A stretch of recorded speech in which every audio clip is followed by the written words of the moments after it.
नमस्कार। आप सभी का आज के इस ई कंटेंट में स्वागत है। बच्चों, आज हम ग्रामीण समस्या के अंतर्गत अगला जो हमारा बिंदु था, निर्धनता, जिसको अंग्रेजी में पॉवर्टी कहा जाता है, उसके बारे में अध्ययन करेंगे। यूं तो संसार के सभी विकसित, विकासशील एवं अविकसित देश निर्धनता की समस्या से ग्रसित है, किंतु ग्रामीण क्षेत्र की यह ज्वलंत समस्या कही जा सकती है। गांव में लोगों को अच्छा भोजन, वस्त्र व मकान उपलब्ध नहीं हो रहा है, जो व्यक्ति की आवश्यकता कही जा सकती है। प्राचीन समय में जब गांव में जातियों के व्यवसाय सुनिश्चित थे, उस समय ग्रामीण लोग कम से कम अपने न्यूनतम आवश्यकताओं की पूर्ति कर पाते थे, किंतु औद्योगिकरण और नगरीकरण की इस प्रतिस्पर्धा ने व्यक्ति को और निर्धन बनाया है। बच्चों, इस रूप में यह न केवल आर्थिक अपितु एक सामाजिक चुनौती है, जिसका अध्ययन किया जाना अपेक्षित है। यहाँ पर हम निर्धनता की कुछ परिभाषाओं के बारे में भी बताएंगे। वीवर महोदय कहते हैं कि निर्धनता एक ऐसे जीवन स्तर के रूप में परिभाषित की जा सकती है जिसमें स्वास्थ्य और शरीर संबंधी दक्षता नहीं बनी रह सकती है।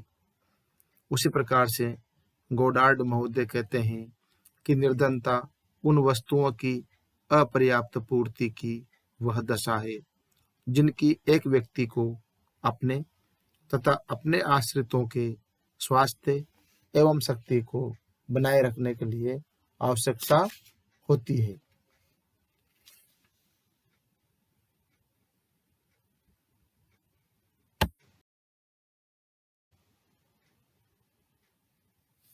इसके पश्चात अब हम निर्धनता के कारण के बारे में बिंदुवार अध्ययन करेंगे। सबसे पहले व्यक्ति कारण। व्यक्ति कारण के अंतर्गत हम लोग शारीरिक कारण को लेते हैं, मानसिक कारणों को लेते हैं, वंशानुगत, परिस्थितिजन्य, दुर्घटना और अपव्यय, ये व्यक्ति कारण के अंतर्गत आते हैं। जबकि सामाजिक कारण के अंतर्गत अशिक्षा, स्वास्थ्य संरक्षण का अभाव, आवास की कमी, अंधविश्वास, पारिवारिक विघटन और जाति व्यवस्था आती है। उसी प्रकार आर्थिक कारण में लें तो बेकारी, उत्पादन का अभाव, असमान वितरण, गरीबी, अकुशलता और मंदी आती है। प्राकृतिक कारण को लें तो इसमें अतिवृष्टि और अनावृष्टि, महामारी, उपजाऊ भूमि की कमी, भूचाल, सिंचाई साधनों का अभाव और प्राकृतिक घटनाएं आती हैं। राजनीतिक कारण लें तो उसमें राजनीतिक अस्थिरता, कालाबाजारी, मुनाफाखोरी, उत्पादन नीति, टैक्स वसूली और व्यापार नीति आती है। और सांस्कृतिक कारण लें तो सांस्कृतिक मूल्य और कुरीतियाँ आती है। और अगर इसमें अन्य कारण लें तो भ्रष्टाचार, अशिक्षा, अज्ञानता, निष्क्रियता और जनसंख्या वृद्धि आदि निर्धनता के कारणों के अंतर्गत आते हैं।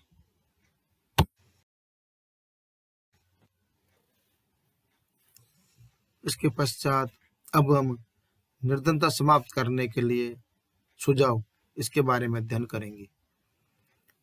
बच्चों, भारत की ग्रामीण व्यवस्था कृषि पर आधारित है, जहाँ व्यक्ति अधिकांश समय निष्क्रिय रहता है। इस पर नियंत्रण पाने के लिए सरकारी व गैर सरकारी प्रयास अपेक्षित हैं, जिन्हें निम्न बिंदुओं के माध्यम से समझा जा सकता है। सबसे पहला बिंदु है रोजगार उत्पन्न करना। यह समस्या गांवों में अधिक है, जहां कृषक 4 से 5 माह बैठकर बेकार रहता है। कुटीर उद्योगों में इसी प्रकार श्रमिक पर्याप्त समय तक निष्क्रिय रहते हैं और उनके लिए कुछ अतिरिक्त व्यवसायों की व्यवस्था भी की जाए।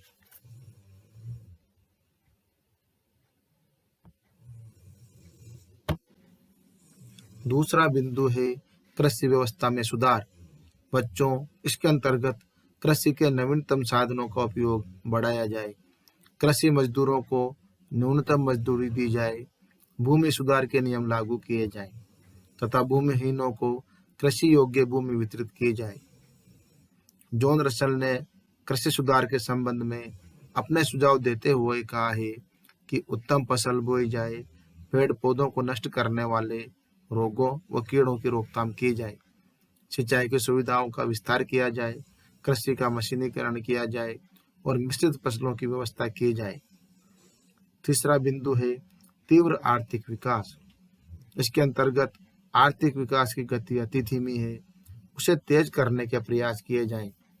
सरकारी उद्योगों के प्रबंध में कुशलता लाई जाए तथा उद्योगपतियों के एकाधिकार को समाप्त करके उसका राष्ट्रीयकरण किया जाए।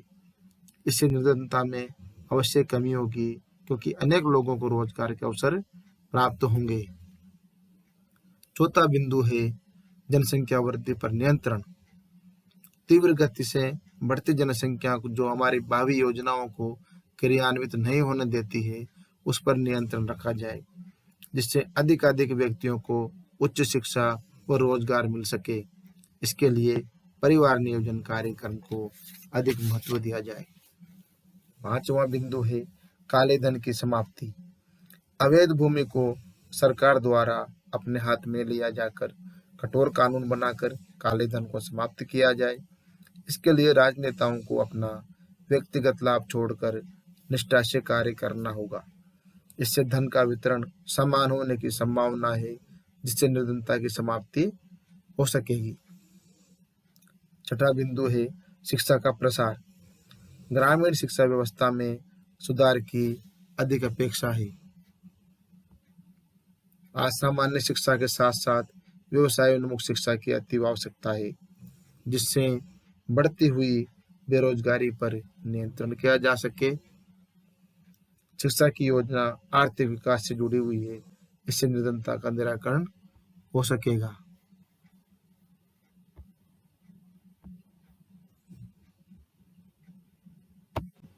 सातवां बिंदु है साधनों का उचित वितरण। निर्धनता की समाप्ति के क्षेत्र में लाभ प्राप्त करने के लिए आवश्यक है कि उत्पादन के साधनों को समाज के सभी लोगों में उपयुक्त रूप से वितरित किया जाए। ऐसी व्यवस्था प्रारंभ की जाए जिसके द्वारा संपत्ति का वितरण इस प्रकार किया जाए जिसका लाभ निर्धन वर्ग को मिले। कृषकों को उनके द्वारा उत्पादित वस्तुओं का उचित मूल्य मिले। इससे निर्धनता पर नियंत्रण किया जा सकेगा। असामाजिक कुप्रथाओं का उन्मूलन करना। भारत ग्रामों में अनेक सामाजिक कुरीतियां व कुप्रथाएं व्याप्त है, जिन्हें व्यक्ति ऋण लेकर पूरा करता है। मृत्यु भोज व दहेज जैसी कुरीतियों के कारण निम्न वर्ग सदैव कर्ज में डूबा रहता है। इन पर नियंत्रण पाने के लिए सरकारी कानूनों को प्रभावशाली बनाए जाने की आवश्यकता है। इसके विरोध में कड़ी दंड व्यवस्था हो, साथ ही सामाजिक चेतना और जन जागरण की आवश्यकता है, जिससे कि इन कुरीतियों पर नियंत्रण लाया जा सकता है, जो व्यक्ति को निर्धन बनाने के लिए उत्तरदायी है। नवा बिंदु है सामाजिक संस्थाओं में परिवर्तन। अनेक सामाजिक व्यवस्थाएं इस प्रकार की है जो व्यक्ति को कुंठित बनाती है और उसके विकास में बाधक है। संयुक्त परिवार व्यवस्था व जाति व्यवस्था इस श्रेणी में आती है। इनमें सुधार की अत्यंत आवश्यकता है, जिससे निर्धनता को दूर किया जा सकेगा। इसके बाद अब हम अगली जो समस्या है वो है ऋणग्रस्तता। इसके बारे में अध्ययन करेंगे। बच्चों, भारत के ग्रामों में ऋणग्रस्तता एक सामाजिक और आर्थिक समस्या है। भारत के कृषकों के संबंध में यह कहावत सर्वविदित है कि भारत का किसान ऋण में ही पैदा होता है, ऋण में ही जीवन व्यतीत करता है और ऋण में ही मरता है तथा अपने पीछे सर्वदा रोटी, कपड़ा और मकान की प्राथमिक आवश्यकताओं के अभाव में जीवन यापन करता है। कृषक जीवन पर्यंत अपनी आवश्यकताओं की पूर्ति के लिए ऋण लेता है। अखिल भारतीय ग्रामीण साख सर्वेक्षण के आंकड़ों से स्पष्ट होता है कि 70% कृषक महाजनों से, 14% सगे संबंधियों से और 10% सरकार से, 3% सहकारी समितियों से और शेष 3% कृषक अन्य स्रोतों से ऋण लेते हैं। ऋण का भुगतान नहीं करने के कारण कर्जदार की संतानों को बंधुआ मजदूर तक बनना पड़ता है। भारत के ग्रामों का इस ऋणग्रस्तता के कारण दुष्परिणामों एवं इस समस्या के समाधान के प्रयासों का अध्ययन करना अत्यंत ही आवश्यक है।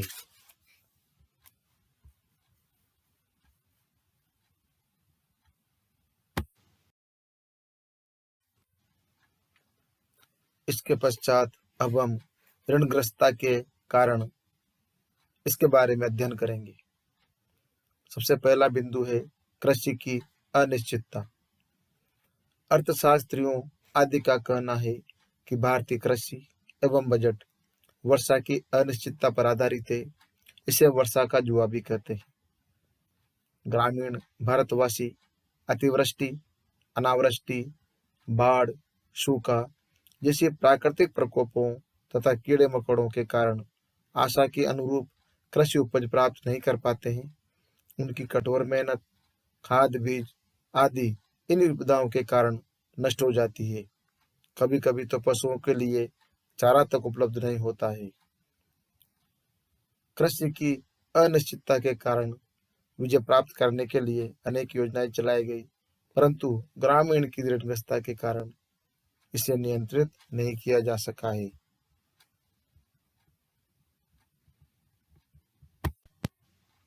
दूसरा बिंदु है जनसंख्या का दबाव।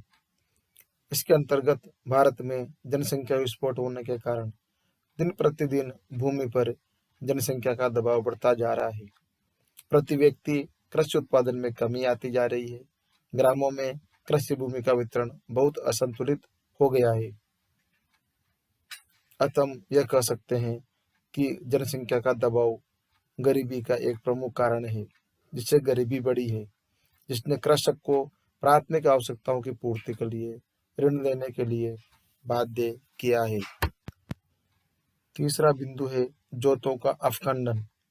भारत देश में हिंदुओं और मुसलमानों दोनों के उत्तराधिकार के नियमों के अनुसार पिता के मृत्यु के बाद उसकी भू संपत्ति उसके उत्तराधिकारियों में बांट दी जाती है। प्रत्येक उत्तराधिकारी या हिस्सेदार पारिवारिक भूमि की प्रत्येक किस्म की भूमि में अपना हिस्सा लेना चाहता है। इससे भूमि के कई छोटे छोटे टुकड़े एक दूसरे से बहुत दूर प्राप्त होते हैं। इससे जोत के उपविभाजन और अपखंडन के कारण अक्रियाशील आकार की होती चली गई है। इसने कृषक को निर्धन से निर्धनतम बना दिया है और वो ऋण लेने के लिए मजबूर रह। चौथा बिंदु है कुटीर उद्योगों का अभाव। इसके अंतर्गत ब्रिटानिया शासन करने के बाद एवं औद्योगिकरण आदि के प्रभाव के कारण ग्रामीण कुटीर उद्योग प्राय नष्ट से हो गए हैं।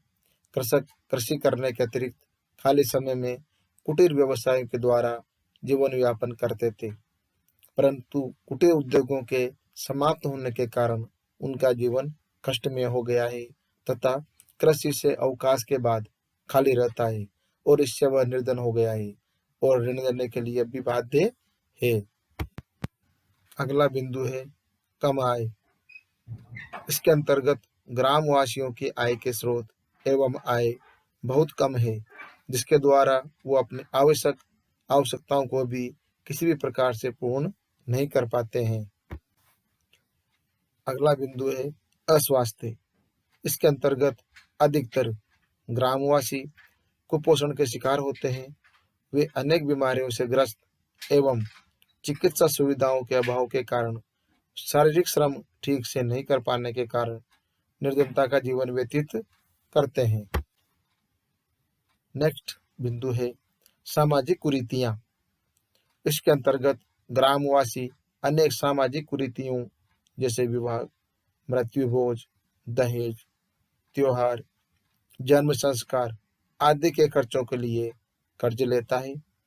पहले का कर्ज उतार भी नहीं पाता है कि आगे से आगे इन सामाजिक कुरीतियों के कारण ऋण के बोझ से दबता ही चला जाता है।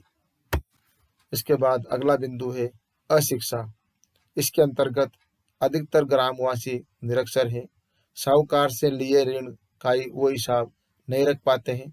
साहूकार ग्रामीणों से झूठे कागजों पर अंगूठा लगवा लेता है ब्याज दर ब्याज वसूल कर लेता है। इससे ग्रामीण साहूकारों, जमींदारों एवं मालिकों का हमेशा ऋण बना रहता है। अगला बिंदु है मुकदमेबाजी। इसके अंतर्गत ग्रामवासियों में संपत्ति एवं भूमि के बंटवारे, स्त्रियों एवं अन्य झूठे सच्चे पारस्परिक बदले की भावना के कारण हमेशा मुकदमेबाजी में उलझे रहते हैं। लंबे समय तक न्यायालयों में मुकदमे चलते हैं, वकील को फीस देते हैं और समय व्यर्थ बर्बाद करते हैं। इससे उनकी आर्थिक परिस्थितियां खराब हो जाती है और बाध्य होकर उन्हें ऋण लेना पड़ता है।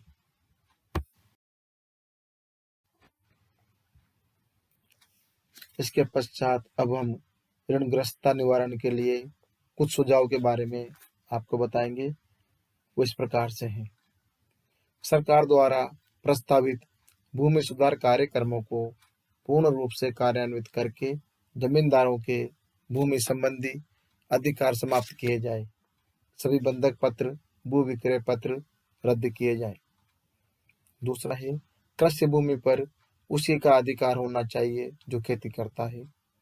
सरकार को भूमि कर कम करना चाहिए।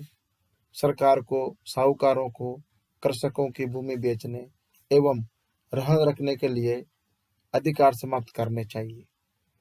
सरकार को ग्रामीणों के ऋणों को समाप्त करना चाहिए।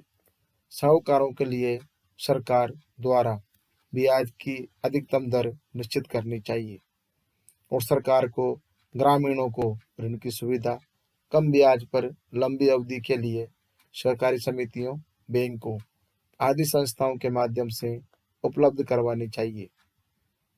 ग्रामीणों को चिकित्सा सुविधाएं प्रदान की जानी चाहिए। उनकी उत्पादन क्षमता में वृद्धि करने के लिए प्रयास करने चाहिए।